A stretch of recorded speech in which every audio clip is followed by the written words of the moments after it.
Ушул жылдын 10 сентябрында Ленин бир мандаттуу шайлоо округу боюнча Жогорку кеңештин депутатын кайра шайлоо өтөт. Шайлоого катышуу ниетин билдирип, Бышкага бир топ талапкерлер арыз калтырган. Алар кимдер? Бир азда токтолобуз.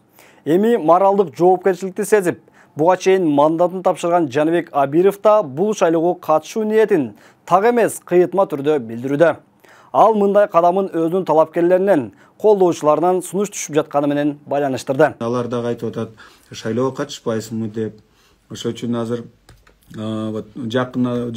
жакында Ленин район боюнча бир мандаттык шайлоо болот.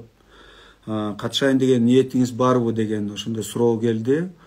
Акыркы бир жума мурун мага кайрылган байкеле эжекелер, Ленин район жашоочулары азыр ойлонуп атабыз. Бирок Борбордук шайлоо комиссиясынын мүчөсү Абдыжапар Бегматов Жаныбек Абировдун кайра шайлоого катышууга укугу жок экенин билдирүүдө. Конституциялык мыйзамда мындай норма бар. Кайра шайлоого себепкер болгон экс-депутаттын катышууга укугу жок. Экинчи жагынан моралдык жагы дагы бар.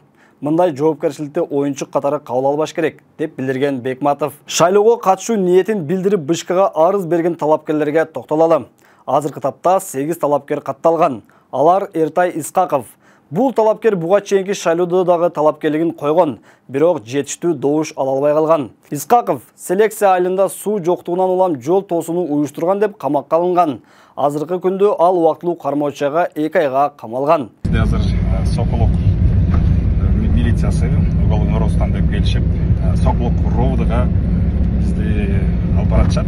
Экинчи талапкер Аскар Алмазулу, Эркин Бүлекбаев, Роман Ремнев, Турсунбай Бакир уулу. Турсунбай Бакир уулу дагы экинчи рет талапкерлигин коюп жатат. Асылбек Куттубаев, Назарбек Нышанов, Сулайман Мамаев. Мына ушул талапкерлер катталган. Жогорку кеңештин депутаттарын шайлоо боюнча мыйзамда төмөндөгүдөй жазылган. Кайра шайлоо өткөрүлгөн учурда шайлоону жараксыз деп табуу үчүн аракеттери негизсиз болгон талапкерлер шайлануучу кызмат орундарына кайра көрсөтүлүшү мүмкүн эмес. Эми талапкерлигин көрсөтүп жаткан Жаныбек Абиров мандатынан кантип ажыратылган айтып берели. Жогорку кеңештин 7-чакырылышынын депутаттыгына Ленин бир мандаттуу шайлоо округунан шайланып, 2 жыл эл өкүлү кызматын аркалаган Жаныбек Абиров ушул жылдын 12 мартында Бишкектеги эс алуучу жайлардын биринде ГБРдин кызматкерин салып салган. Бул окуя коомчулукта кызуу талкууга жем таштаган. Мындан улам Жаныбек Абиров депутаттык милдетин аткарууга моралдык укугу жол бербей турганын айтып, 27 март күнү мандатын тапшыруу боюнча Борбордук шайлоо комиссиясына арыз жазган.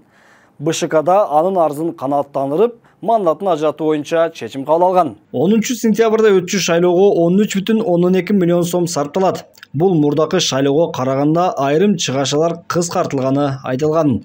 Ал эми буга чейинки өткөн шайлоого 18,8 миллион сом сарпталган болчу.